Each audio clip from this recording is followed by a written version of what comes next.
안녕하십니까. 자, 지난번에 동양과 서양의 필기도구의 대표적인 것인 북과 펜에 대해서 상대적으로 살펴봤죠. 오늘은 그 중에서 서양의 펜의 어떤 전체적인 변천에 대해서 한번 그 당시의 자료를 검토하면서 한번 살펴보기로 합니다. 말하자면 서양의 문자 자료와 필사도구의 어떤 변천이라 할 수 있겠죠.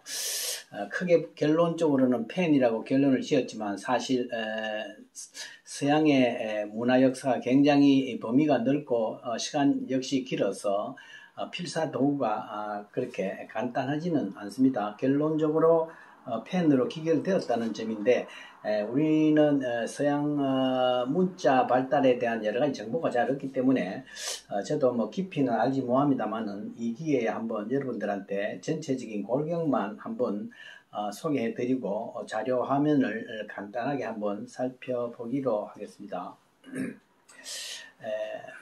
이 글씨를 쓰는 이 도구, 이것 역시 문화의 굉장히 중요한 수단 중에 한 개인데 이것도 역시 필기 도구의 발전이라는 것은 문명의 발전 단계와 같이 궤도를 같이 합니다. 문명이 발달하면서 과학이 발달함에 따라 그것을 처리하는 방법의 차이에 따라서 재료가 틀리고 도구가 틀리고 기법이 틀리게 됨으로 해서 도구가 변천해 나가고 상대적으로 그게 표시되는 글자의 모양도 말하자면 서체도 변화해 나가는 것입니다. 자, 그래서 이 서양에 있어서의 문자 표현의 가장 오랜 자료 중에 뭐가 있냐면 이 메소포타미아의 기원전 3500년 전에 출토되는 그 문자 자료라든지 하는 것이 굉장히 방대하게 많습니다. 이 메소포타미아 지역이 전체 부포 지역이 굉장히 넓기 때문에 점토판에다가 새겨진 것이 굉장히 많이 현재 전해져 오고 지속적으로 발견이 되고 있습니다. 그래서 이 시대의 그 재료는 그 시대의 메소포타미아 지역의 티그리스강, 유프라데스강을 중심으로 한 그 전체적인 지역이 역시 홍수가 자주 나고 해서 진흙이 굉장히 풍부했어요. 그래서 점토판이라고 하는 당시에 그 지역에 있어서의 자연환경에 맞추어서 점토, 진흙을 굳혀서 거기에다가 어떤 막대기로 끌어서 부어나 그림을 표시를 했던 거죠. 그래서 주재료는 점토판이고 거기에 표시된 도구는 무엇이었느냐? 이른바 삼각형 모양의 쐐기 문자라고 보통 이야기하는데 설령 문자 또는 쐐기 문자라고 이야기를 하는데 설형 한자로는 설형입니다. 쐐기 문자인데 점토판에다가 이렇게 여러 가지 삼각형이나 모양을 이렇게 생긴 막대를 짧거나 긴 거를 여기 찍어가지고 표시를 음각으로 표시를 하는 거죠. 음각으로 표시를 해서 부호 형식으로 계속 찍어 나가면서 의미를 전달하는 방법이 메소포타미아 지역에 있어서의 점토판을 중심으로 한 쐐기 문자 자료가 굉장히 오랫동안 광범위하게 나타나고 있습니다. 이 메소포타미아 지역에서 쐐기 문자가 사용한 것이 기원전 거의 5세기까지 사용하니까 거의 3000년간 지속이 되었으니까 얼마나 오래 방대하게 적용이 되었는가를 알 수가 있겠죠. 이 점토판은 초기에 했지만은 그 뒤에 철기 시대로 넘어오면서부터는 철기를 가지고 석판이죠. 석각. 동양에서도 진시황 때부터 석각이 있었지 않습니까? 철기 시대에서. 역시 서양에서도 북방의 히타이트 민족들이 철기를 보급하면서 이 철기가 개발되면서 돌에다가 역시 이 쐐기 문자를 새기는 것이 굉장히 많이 넓게 전해져 오고 있습니다. 그래서 크게 봐서 점토판이 초기에는 점토판이지만 후기에는 국가적 차원에서 이루어졌던 굉장히 중요한 안건에 대해서는 석각으로 적용이 되어오는 것이 동양에 못지않게 서양이 오히려 더 범위가 넓게 적용이 되어가고 있습니다. 그래서 메소포타미아 지역을 중심으로 한 서령 문자의 자료가 굉장히 많다, 생각보다 많다는 것을 알고 계시면 되겠어요. 그 다음에 이 시대와 거의 같이 해서 약간 500년 뒤지지만은 이집트 문화에서도 역시 거기에는 뭐 나일강에서 홍수가 나니까 역시 마찬가지로 진흙판, 점토판에다가 글씨를 하는 것도 잔존하지만은 이 지역은 파피루스라고 하는 종이를 개발했어요. 파피루스라는 종이를 개발을 하고 거기에다가 적는 도구로서는 갈대. 갈대는 뭐 중간에 비어 있지 않습니까? 이래가지고 비어서 이것을 갈대를 이렇게 자르면은 단면이 이렇게 되겠죠. 이렇게 그죠?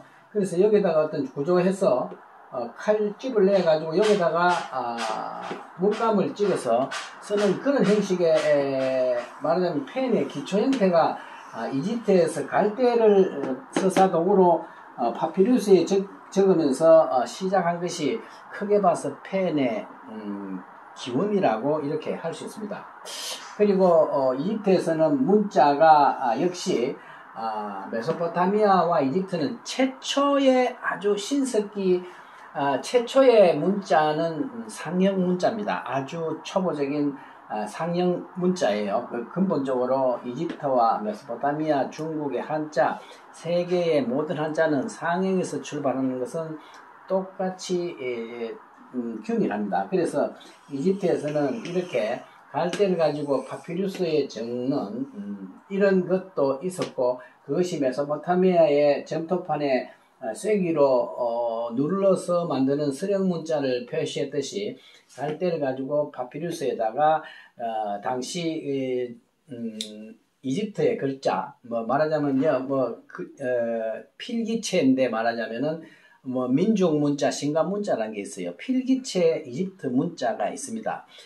필기체가 있고 석각하는 석각하는 체가 있는데, 요거는 좀 중국의 한자도 마찬가지입니다만은 청동기상이 넣는 거는 도상성이 높잖아요. 그림이 있고, 그리고 일상적인 것은 필사를 해서 행초로 발전했듯이 이집트에서도 이 석각 문자에는 주로 그림 문자를 쓰고요. 일상에는 이 파피루스에다가 갈대를 가지고 만드는 펜을 가지고 그 제사의식이나 일반 생활에는 문자가 필기체라고 해서 따로 있었습니다. 그래서 역시 이집트에도 일반 파피루스에다가 갈대로 적은 그런 일반 필기체 그런 글꼴과 돌에다가 궁전이나 신전 이럴 때 좀 종교적인 의식에 사용되는 그림 문자, 이렇게 두 가지가 같이 병용이 되어서 기원전 3000년 전부터 쭉 해서 크게 서양의 문화는 메소포타미아의 문화와 이집트 문화가 큰 기조를 이루고 있다, 이렇게 볼 수가 있습니다.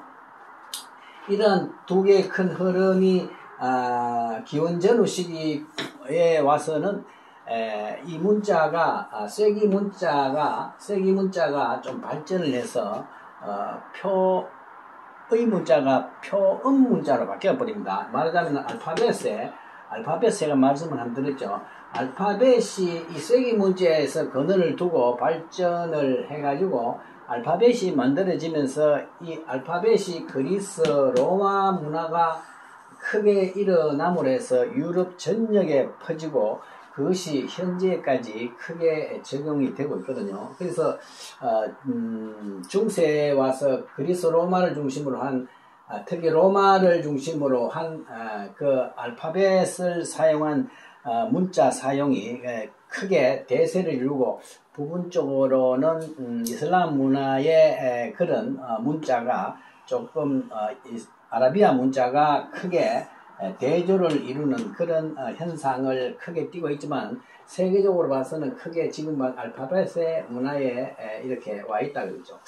그래서 이 시대에 되면은 상당히 문명이 이전 시기에 신석기 시대 이런 쪽보다는 많이 발전을 해가지고 이 갈대에서 좀 발전을 해가지고 이 갈대가 발전해서 다음 사용된 것이 뭐냐면 새의 깃털이 있습니다.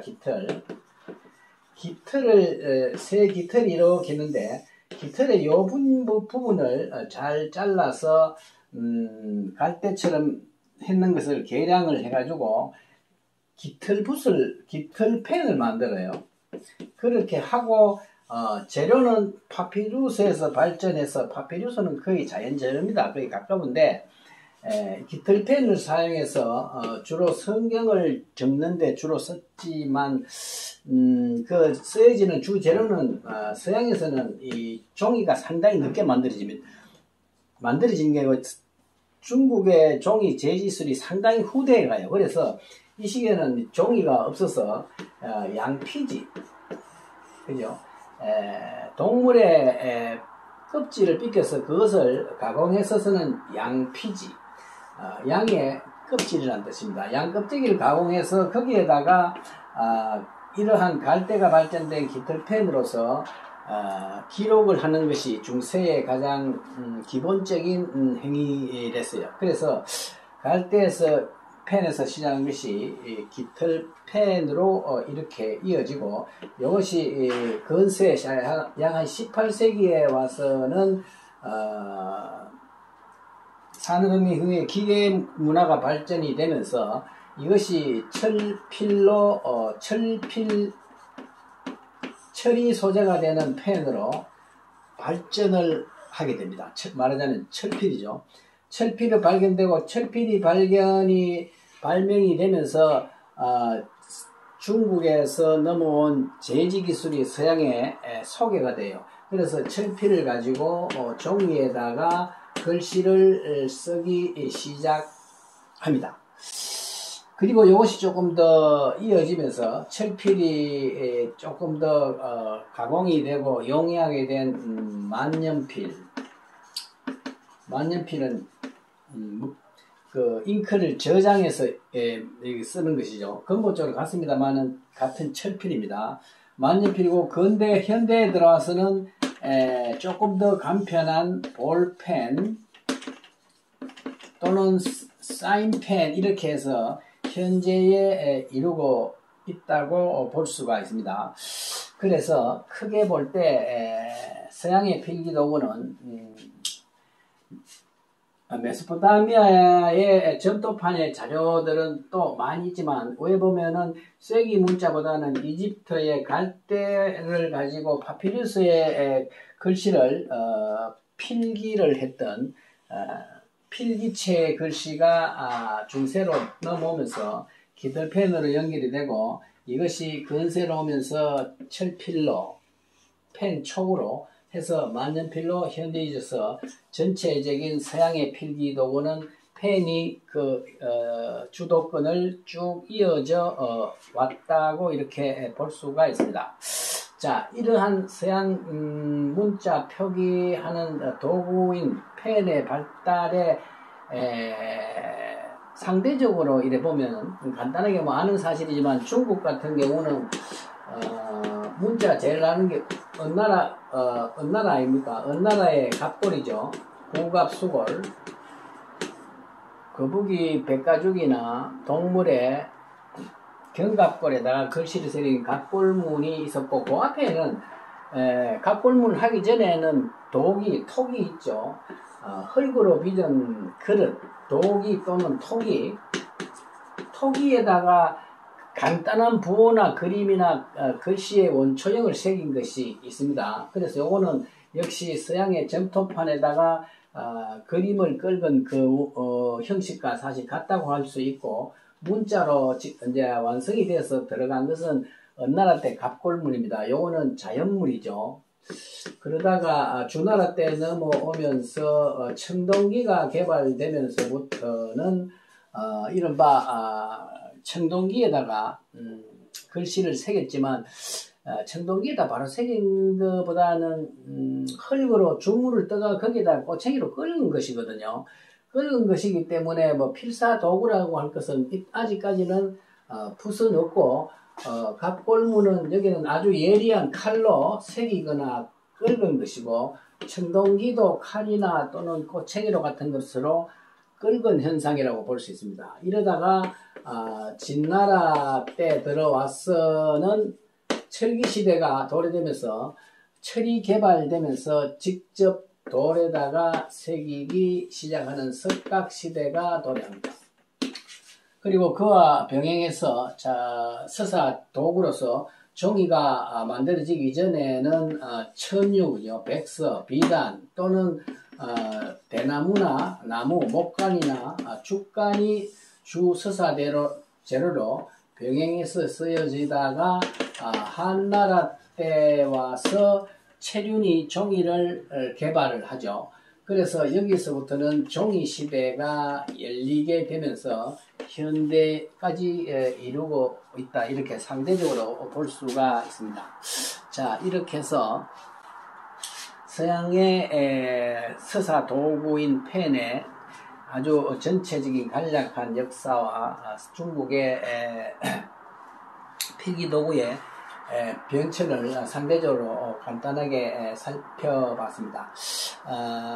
여기서 우리가 한 가지 조금 한 것은, 특별히 주목해야 될 것은, 이 서양 미술은 그림과 글씨가 이원화돼서 발전했어요. 그래서 브러쉬라고 하는 것은 그림 그리는 붓이고, 붓을 이야기하고, 펜은 글씨를 쓰는 서사 도구를 이야기하는 데 비해서 동양의 도구인 이 붓이라는 것은 이 용도의 특이함으로 인해서 선도 긋고 면도 칠할 수 있는 이 이중성을 가지고 있기 때문에 글씨와 그림이 같이 일원화가 발전했어요. 그래서 그림 그리는데 적합한 약간 넓적한 붓도 있지만 주로 글씨 쓰는 붓과 그림 그리는 붓이 거의 같이 사용됐다는 것이 한 가지 특이한 점이고, 그렇게 됨으로써 글씨와 그림이 한 화폭 속에 같이 존재할 수 있는 그런 가능성도 열어줬다고도 이렇게 할 수가 있습니다.